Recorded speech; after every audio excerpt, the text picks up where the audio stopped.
Why hasn't Nintendo gotten into VR yet? There could be for a dozen different reasons, but I wanted to kind of talk about 6 different reasons why I personally think Nintendo hasn't gotten into VR yet. It seems like a no-brainer, so why haven't they gotten into VR? It could be for a number of reasons. And the first reason that comes to mind is they already have, and they're probably embarrassed by it. There was an old headset a very long time ago called the Virtual Boy. It wasn't even really a headset, if we're being honest with ourselves. It's this weird, ugly thing. And it released way back in 1995. It's not even that old, but they released it a long time ago, and it failed very horribly. It was all red. All the games are basically 2D anyway, so it kind of didn't make sense to have this. And there was a lot of weird things like that. Also, it kind of made everyone sick when they played it. It didn't even sell 1 million units, which I thought was kind of funny. But because of how terrible this was, they're probably embarrassed by it and don't want to ever bring it back up or ever even try to revive it in any shape, form, or fashion, even though the technology now has gotten much better and they could probably do something a lot more interesting. Which brings me into my second point, and that might be that they have some of the tech, such as the motion controls, which they've had for years now. Ever since the Wii, they've had pretty good motion controllers, so much so that other companies and stuff like that, like Sony, try to copy them with their PlayStation controller thing, where they did the weird, it was a weird thing. What was that? I don't even remember what that was called, but anyway. They have some of the tech. They can do certain things with VR because of the controllers, but they don't actually have the tech to actually make the headset itself. And so the question out of that, I have to then ask, why not find the people that can create that tech, or why not go through the trouble of learning how to do it in the first place? And that brings me to my third point. A third reason why they might not have done it yet is that they just don't see it as worth it. They just don't see this thing selling well, especially given their experience with the Virtual Boy. It didn't sell well long ago, and maybe they're thinking now, it's only been about 35-ish years, 30-ish years or something like that, right? And it still probably won't sell well, so let's just kind of give up on that and just not touch VR for a while. So maybe that's it. Maybe they just don't see them being able to make a headset at an affordable cost that can then be sold to consumers at an affordable cost. They just don't think it's going to ever be cost effective on either front. And so they just don't think it's going to be worth it. And so they don't make it and they don't sell it. But another reason why, and that's literally what the whole video is, just kind of explaining and exploring options as to why they probably haven't done the Virtual Boy 2.0 or whatever like that, a proper VR headset. But a fourth reason why could be that they just don't want to.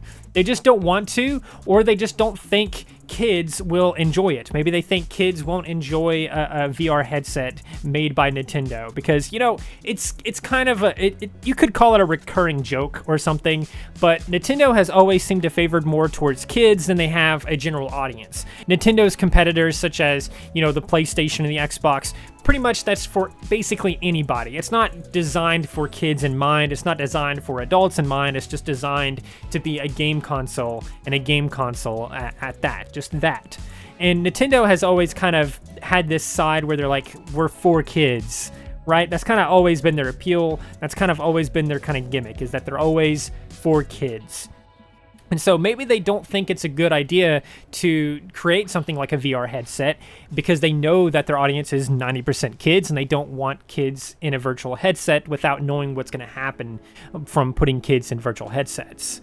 Or they just don't think kids would like those VR headsets, or they don't think adults would buy them for their kids or whatever else, which I think is a little bit of a weird answer just because you have the Quest 2 and stuff like that, and there's a lot of kids in that, but that's besides the point. It's definitely one reason why they might be considering not doing it. But number 5 here, they don't know how to port or make their games for a headset. They don't know how to make VR games, or they just don't know how to make something like Mario, their main IP, work in virtual reality. Again, with the Virtual Boy released in the 90s, all the games were just flat games anyway. Like, you basically just put a screen up to your face and then held the controller. It's like sitting an inch away from a TV screen, basically, and that was the headset. That's all it was. It wasn't really much more special than that. And so maybe they just don't know how they could make a Mario game or like a Kirby game or something like that. Now, I know certain other games would be extremely simple, and I'm pretty sure there is at least one official version of a Mario Kart VR game out there somewhere, but stuff like Zelda and Splatoon, Star Fox, Metroid, even Monster Hunter, which I've done an entire video about before, could make entirely amazing virtual reality games. And that's just a handful of their main IPs, right? There's so many of these games that they have that they could make into VR, and it would be amazing and it would sell really well. But the question is would they make a headset for that, or would they just release it to something like a Quest 2? I don't know, and maybe that's part of the issue. Maybe they just don't know what they want to do with their IPs in a virtual reality space. That could be another reason why they haven't done so yet. Now, another reason, and this is the last one that I wrote down here in my notes, is that Nintendo just loves to innovate. They love to innovate in the gaming landscape. They don't just make a gaming console or something like that. They make gaming systems. They've done all kinds of different stuff before in the past. You can think about the Wii U, for example, in the past. That was very experimental and stuff like that for its time, and then it just didn't do well, of course. They're not... it never seemed like Nintendo was shy at putting out a console that doesn't perform well, as long as they innovated in some very unique way. And the Wii U, I think, is a good example of that. The Wii, of course, was an innovation because it had the motion controls. The Nintendo 64 was an innovation for its time. Pretty much any console that Nintendo has ever released has improved gaming in some shape, form, or fashion. They have done something innovative. You can even take the Switch for an example, which is the most recent console. The ability to connect it to a TV super easily and then just take it out and then just walk around with it. Very innovative, especially with the motion controls and everything else that's going on with it. The controllers are very innovative. There's never been controllers like them before. So they love to innovate in all these gaming systems and stuff like that. And they're really good at coming up with these things that no one realized that they wanted. Again, the Wii U. I mean, it failed, but it was a good idea on paper, and that's ultimately what led us to the Switch, right? So they're good at coming up with these things that no one realized they wanted, and so doing VR because it's popular doesn't really fit their style. VR becoming this popular thing doesn't necessarily mean that Nintendo is going to be like, oh, hang on, there's a new very awesome console thing going around now called a virtual reality headset. Let's make one of those. They're going to do something entirely different. I don't know if they ever will do a VR headset, but if they do, it's going to be innovative in some wacky way that we never thought of before in the past. It could do something wacky that, like, you hook it up to your computer and then you take it off and it's the same experience. Wait, hang on, that's the Quest 2, isn't it? But still, like, they're going to do something different with a virtual reality headset, I'm sure of it. Or they're going to do something kind of like how PlayStation did, and there's going to be a console and then a VR peripheral, I guess is what you could call it, basically an accessory for that specific Nintendo console.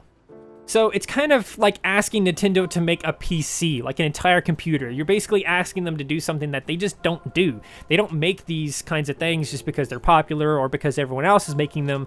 They're going to do their own thing, and they've always done their own thing. And I think it's just beyond their scope or beyond their ideals. They love to do stuff that's never been done before, and not only has VR been done before, but they themselves have done VR. So it's hard to say if they'll ever come back to it. But let me know what you guys think Nintendo is planning, or what the next console is going to be. Is it going to have some kind of virtual reality aspects to it? It's hard to say. They definitely seem to be leaning more towards AR and more Android applications and things like that. So maybe that could be a sign that they're going to do some virtual reality stuff in the future. And I definitely think they may do something virtual reality in the future at some point. But it's hard to say. If they do, my guess is that they'll do something weird like the Power Glove way back in the day, right? It's going to be some weird glove you put on your hands, and that's going to be your controller, and that's going to be their weird VR gimmick or something. But let me know what you guys think in the comments below. I definitely love to hear that. And yeah, please do consider like, subscribing, sharing, doing all of those wonderful things like that, because it really, really, really helps out the channel a ton, and I'd very much appreciate that. So do those cool things, those awesome things, those wonderful things, and remember, most importantly, to stay asleep.